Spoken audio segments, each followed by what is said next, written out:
So today's little home project is replacing this standard type of roof dryer vent that is very low profile. So one you see pretty much everywhere. Unfortunately, as you may or may not be able to see inside here, they clog constantly, even though this one's got a flap and it's supposed to prevent that. It gets plugged up and I got to climb up here and clear it out about every 3 or 4 months, 5 months, whatever.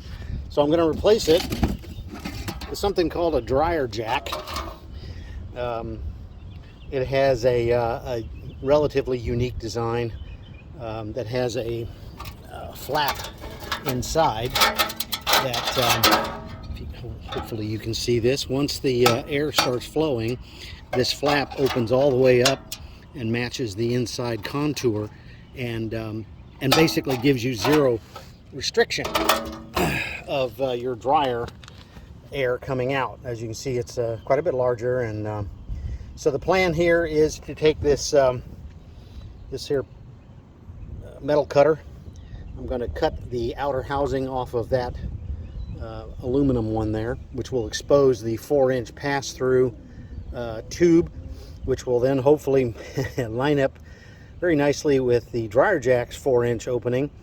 And then I will slip the outer backside of the dryer jack up under the shingles, and then secure them with screws and seal them with sealant, and then hopefully from that point on I will not have an issue with the clogging. And also my dryer should work far more efficiently, since it won't be so restricted by the airflow coming out of that smaller old style vent. So let's press on.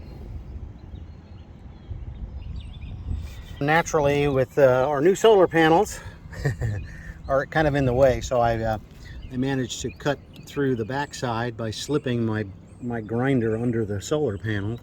Cut through there, cut through the side, had to cut the front off so that I can get access to this lower lip down here, and then I'll have to trim the rest, possibly by hand, once I fold this up out of the way. And as you can see, there's the inner vent that is the pass-through that comes through the roof itself. Continuing the disassembly, and as you can see, this is why I'm replacing this vent, because it just simply does not allow. We wash a lot of clothes, we wash a lot of dog blankets. As you can see, the dog hair and everything, it clogs everything up, and you cannot get in there without, almost doing what I'm doing. So this is why it's getting replaced. Okay, so I just did a quick fit test. This 4-inch pass-through here fits perfectly inside the opening of the dryer jack.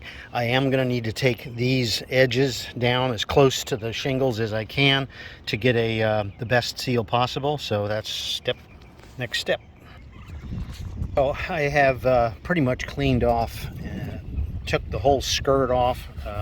It was only pop riveted on here, so it tore off pretty easily.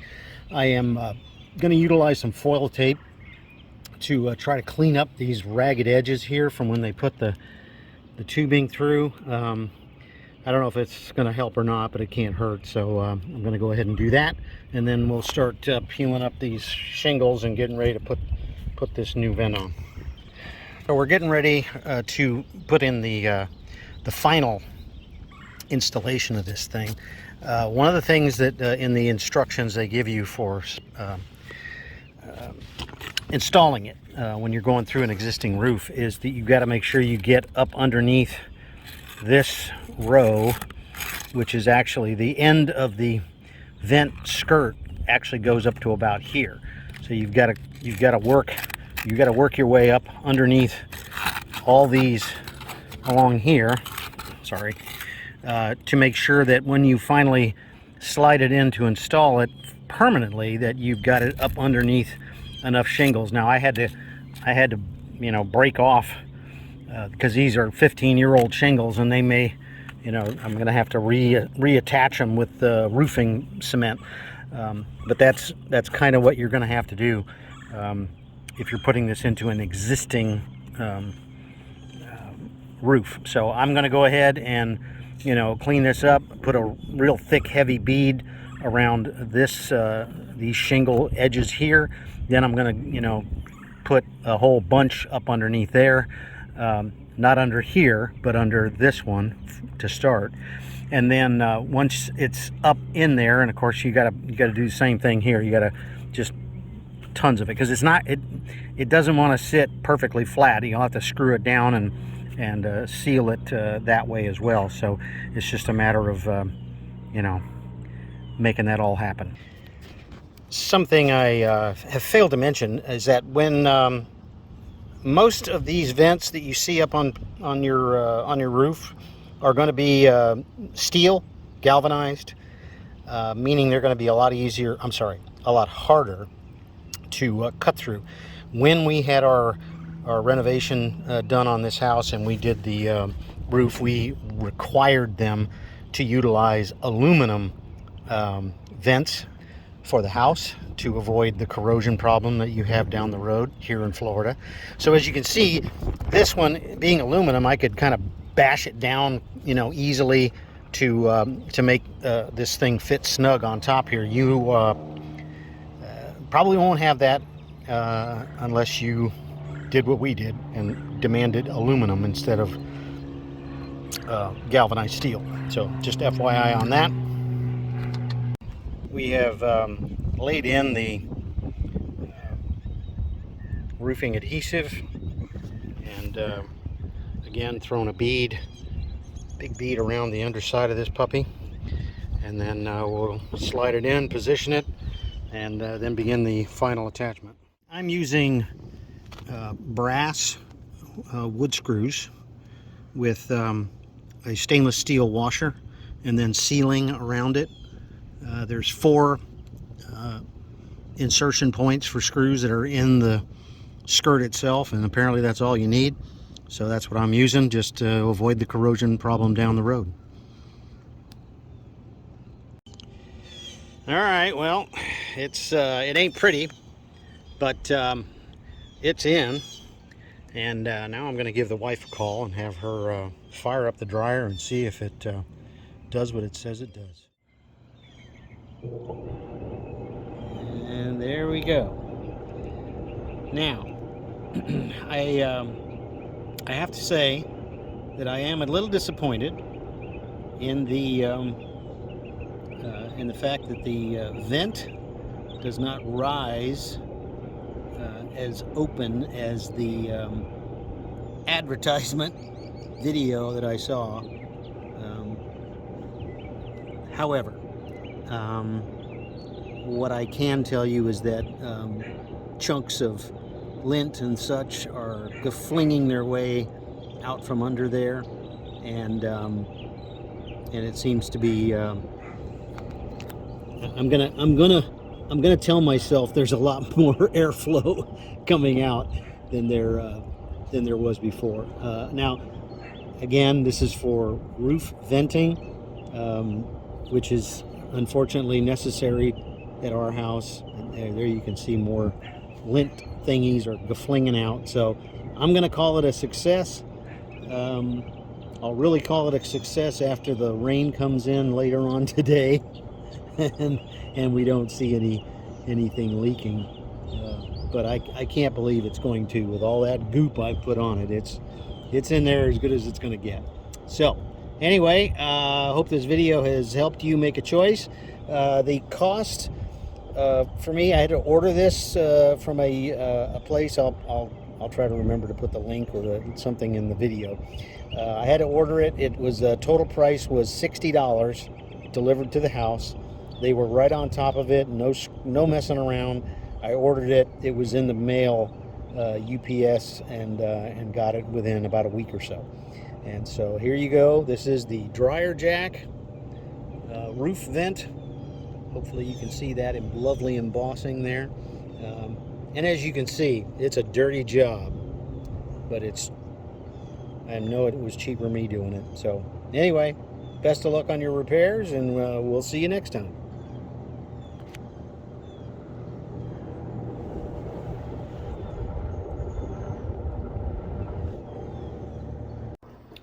This is the vent tube going out of our dryer up to the roof vent.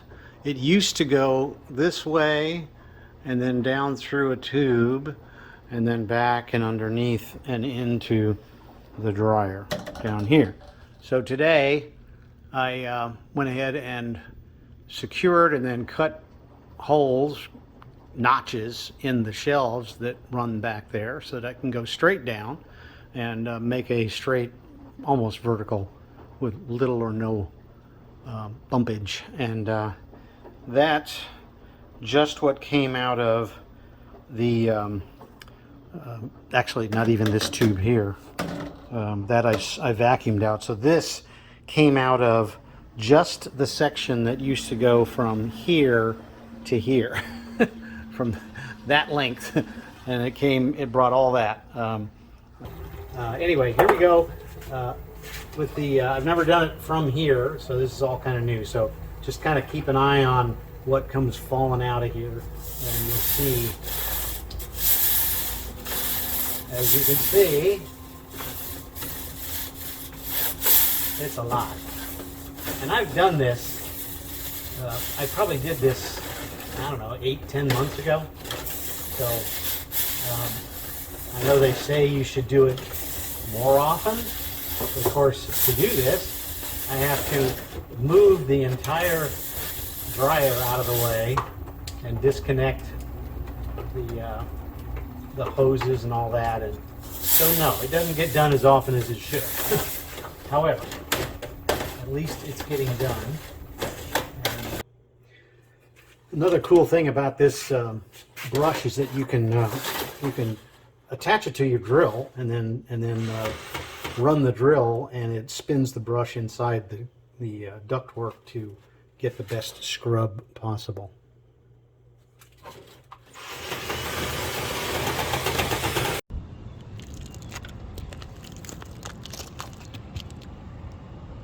After straightening,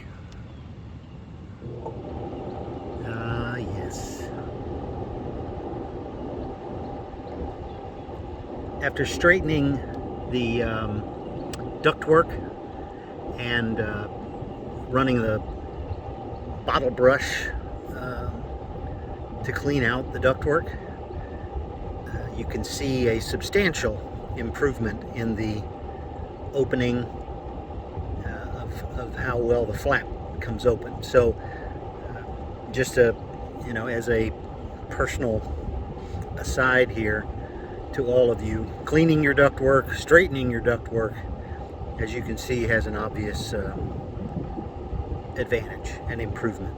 Okay? Hope this video has helped you make a decision on how you want to deal with your dryer vent through the roof issues. All right, take care. Bye-bye.